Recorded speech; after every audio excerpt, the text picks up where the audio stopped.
Hi, Martin. Good to see you. Good to see you. How are you today? I'm doing very good. I'm embarrassed because I'm a little bit late. I Oh, no, you're apologize. good. Everything's good. Where are you located? Right now in Spain, south coast of Spain. Okay, wonderful. Yeah, that's Mm-hmm. on my list of places to go. I'm in Kansas City, Missouri, the middle of America. Mm-hmm. So it's great to meet you. I want to begin our Mm-hmm. conversation with what we've lived through for the last 3.5 years, which has been a global pandemic. How did you get through it, and how has it changed you? I got through it quite easily because I'm very used to being alone. Right? I've lived and worked by myself at home for more than a decade. I've always been very good at being alone. So when Spain went into lockdown, which was really, really tough here on the coast, nothing too much changed because I had this solitary lifestyle with all my friends online, on Zoom, in different countries. So I just didn't get to go out for a walk as often as I did before, and that was about it. What happened in the last 12 to 14 months, though, off the back of that, was an increasing frustration with that being very solitary. I used to have a very active social life in my teens, early 20s. And for a number of reasons that stopped, partially because, well, mostly because I went into a monastery and you don't have a social life in a monastery. And when I left there 15 years ago, I kind of stayed in this hermit mode. And it was very nice, very comfortable, nothing wrong with it. But over the course of the last, I guess, 12, 14, 16 months, I started getting more and more antsy. Like, where's people? Where's friends? Where's hanging out? Where's having beers? And so in the last 7 or 8 months, I've been on a roller coaster of travel and meeting and visiting people and going to meetups. And I am now a recovering introvert, is what I call myself. Excellent. Well, and, Mm, and you've had quite a ride, and I want to kind of get to the essence of exactly what you do for a living. So I want to mm. put you in front of a bunch of third graders. It's career Okay. day, and one of the kids is Mhm. curious and says, "What do you do for a living?" How would you answer that child? So imagine you have a lemonade stand and you have the best lemons in the whole street. And your lemonade is just so nice and refreshing. And all these people walking by, they're looking at your lemonade stand and they don't stop to buy your lemonade. It's really annoying, isn't it? Okay, so I'm the guy who helps you to figure out what to put on your sign so that people stop and start talking to you. Yeah. And then I help you ask the questions and say the things that make people go, "Oh, really? Is your lemonade that good? Let me taste some," so that they buy. And that's what I do. I help you figure out how to stop people in their tracks and how to make them buy that lovely lemonade or the car tires or the yoga lessons or whatever it is that you do. But so that people buy what you have to sell. So, what did you want to be when you were in the third grade? What was your dream to grow up and become? Man,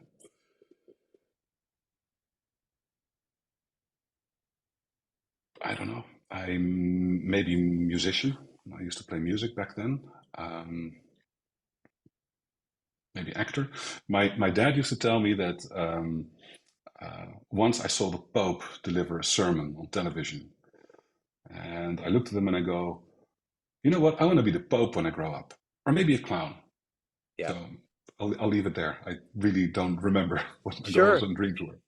So, let me get back to your childhood. Where were you born and raised, and what made you were a monk, and now you're Hmm. helping people get to a better place in a business Hmm. sense. How did all of that transpire? What were the seeds that made you become that? Well, I grew up in Holland. I was born in the center of Holland.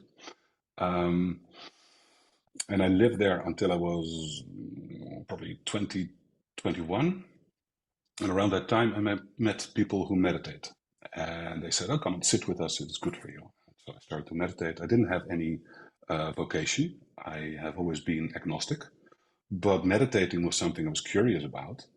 And sitting there with these people did me a lot of good. So very gradually, I started forming part of the community until I moved in, until at some point I took the vow. So it happened in a very natural, casual, gradual way.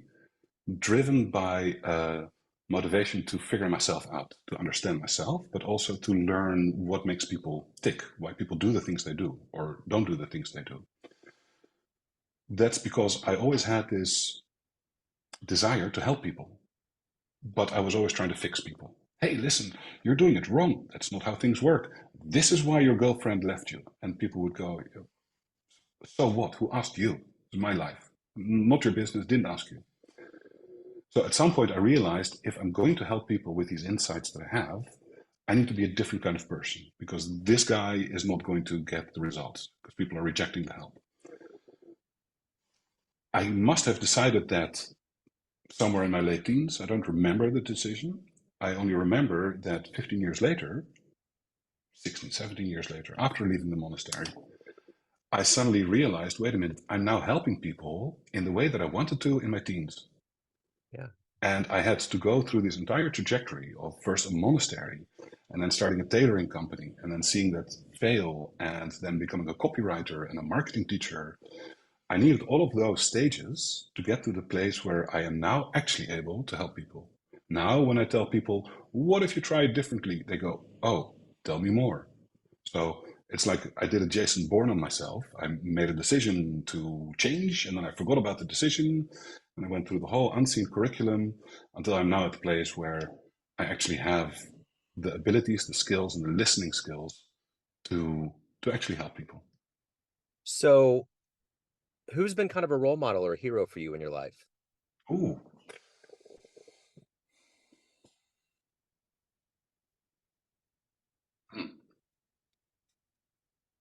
Steve Jobs is there somewhere. Yeah. Though he was also a real dick to people, so I don't know if that's the Yeah. right role model to have. I don't know if I can Right. swear on this podcast, but Yeah, no, you're um, fine. You're fine.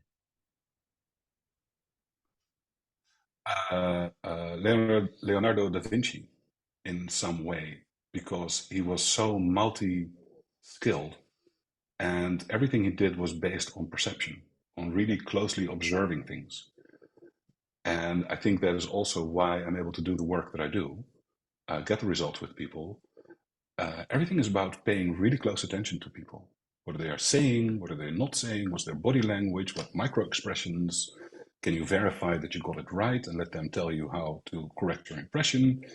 And that whole process of scrutinizing other people, not in a creepy way, but in like, am I really paying as much attention to you as I possibly can? That is very powerful, and that is something that later I realized is what made Da Vinci become so good at the different things he did. So, if you can meet one person alive on the planet right now, who would it be? Who would you love to meet and talk to? And that would have to be Steve Jobs. Okay. Okay. Yeah. So, obviously, with someone like Steve Jobs, they had a high level of motivation to do Mm. all of the things that he did. What is that for you? What gets you out of bed every day? What gets you to want to accomplish what you want to get done and to help people along the way? A fascination for what makes people tick, like that desire to understand people from 30 years ago, that's still there. That like, okay, so I get to meet Johnny today. It's going to be our second call. And you told me some positive things last week, but you also had some concerns. I wonder what that's about. I wonder what I need to ask him in order to break through that mental obstacle or whatever it is. So the fascination with people and what life looks like to them, that gets me out of bed. What's been one of your best, most memorable client success stories that always puts a smile on your face? One of them is now my business partner. She is a family business consultant. And when we started about a year ago, she was my student. Uh, she was struggling to convert all those endless coffee meetings into buyers. And she would write endless proposals, which then nobody would read, and then the deal wouldn't go anywhere. And now she's booked full. She's charging as much as she wants. People are referring her, and she's got a wait list. And she doesn't write proposal anymore because she says, "You have your pen ready? Okay, this is how the program is going to work." And people take their notes, and then they go, "Well, okay, if this is all in agreement with you, then I'll send you my payment details." And then they send the money. So that is one of the most fun stories, to take somebody who really didn't get the intricacies of selling and keeping a process going forward, and who now effortlessly takes people on a buyer journey that they actually really enjoy and learn from and eagerly buy from. So let's say you have a dream tonight. You run into the 20-year-old version of you, and you could give that version of you a piece of advice based on the wisdom you've gained in your life up to this point. What advice would you give your younger self? Remember that most of the times you're not right. Because, Interesting. and this, yeah, look, I still suffer from this human condition, really, thinking that I'm right about this thing or that thing. And if only I would have been able more often to step back and look at something and going, am I really right about this decision or this person or this interpretation of an event, or is there more to it? So a deeper kind of perspective on things, rather than just thinking, well, this is how I see it, and therefore this is how things are, and therefore this is how I should react. I Yeah. wish I would have learned that earlier. Yeah. What's been the best advice you've ever gotten? Listen to life. Yeah. So, as a monk, what were the most profound things that you learned about whether yourself or the world? Well, about myself, I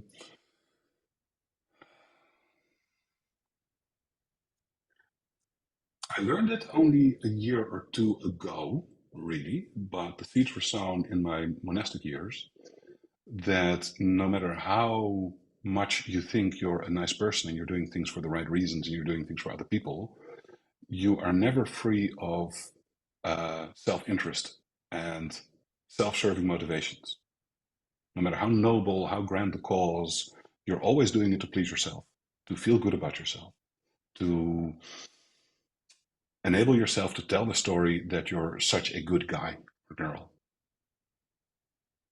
And it's curious that it took me, so many years afterwards before I really came to the realization that, yeah, look, I'm telling everybody to not be a people pleaser, but I am actually also a people pleaser, because then I get to tell myself a story about what a great guy I am to other people. And look at me, I'm dropping everything in order to help somebody who's in trouble. Yeah, I'm not doing that because I'm a great guy. I'm doing that because I then get to feel good about myself. Yeah. So, if you could see one event in human history, if we get off the phone and a time machine pulls up in front of your house and you could go back in time and see anything that's happened in human history, what would you love to have seen with your own eyes?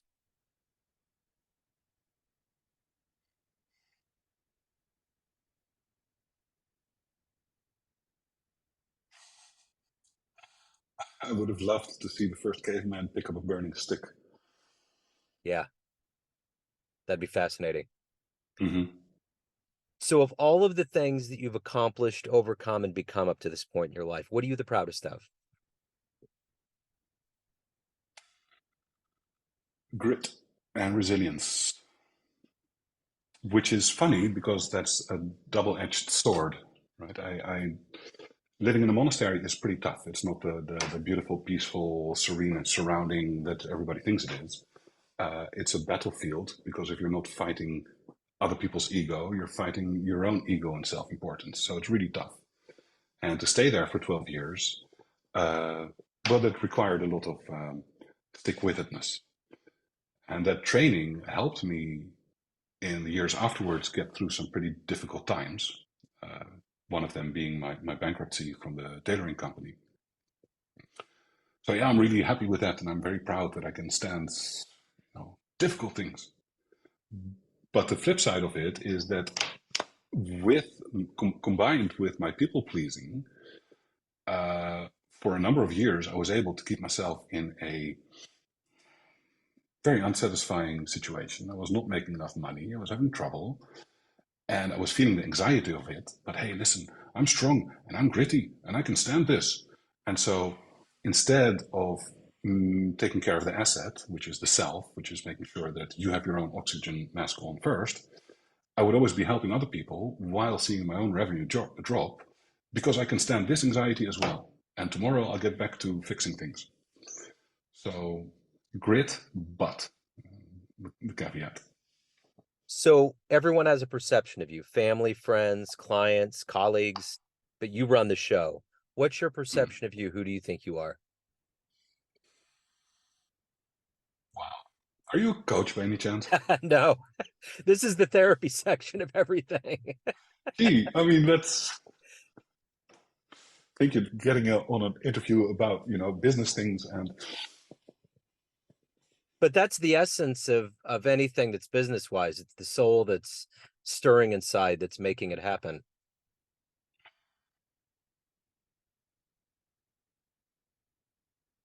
well, I'm a guy who has. There's this meme that you see on social media. Like, I read books and I know things. This is what I do, and that kind of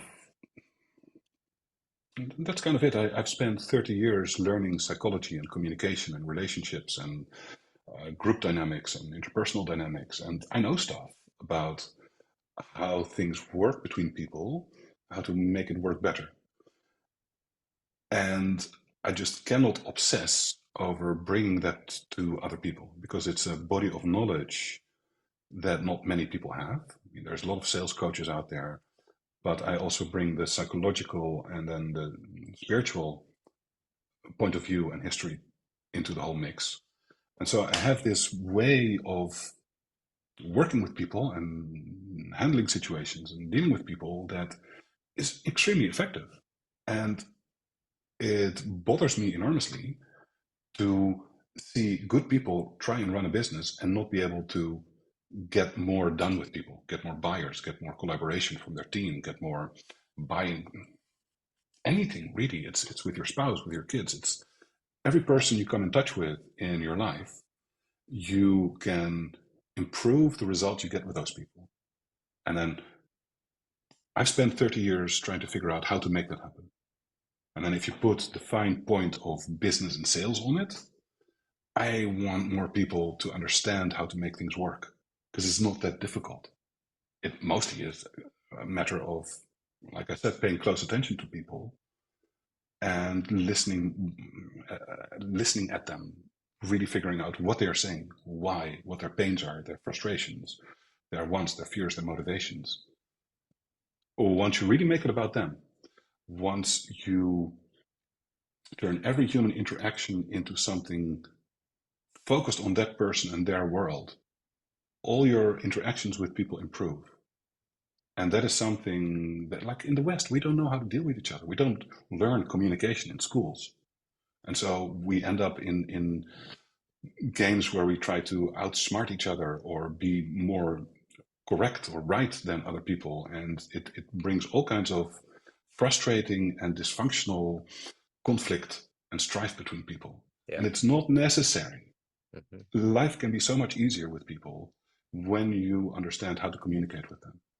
And I cannot stop obsessing about getting more people into that kind of thinking and the type of approach that I've developed over the years. What do you like the best about living in Spain? I love the terrain here, the desert, the dryness.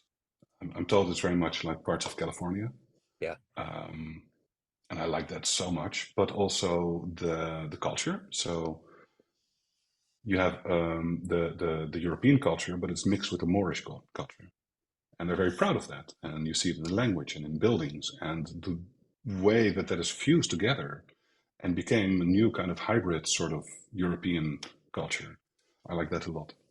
Well said. Martin, if anyone wants to reach out, hire you, learn more about you, what's the best way to do that? All right. So the best thing is to go to salesflowcoach.app. It's a very basic little web app that I made. It's got articles in it. It's got decision trees. It's got mini trainings. It's something I put together to give people free access to the kind of thinking and methodology that normally people pay me for. So go there, sign up, get on the list, get a daily article.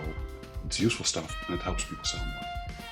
Wonderful. Martin, thank you so much for your time. Thank you for your story. Best of luck with everything, sir. Thank you. Thank you. Take care.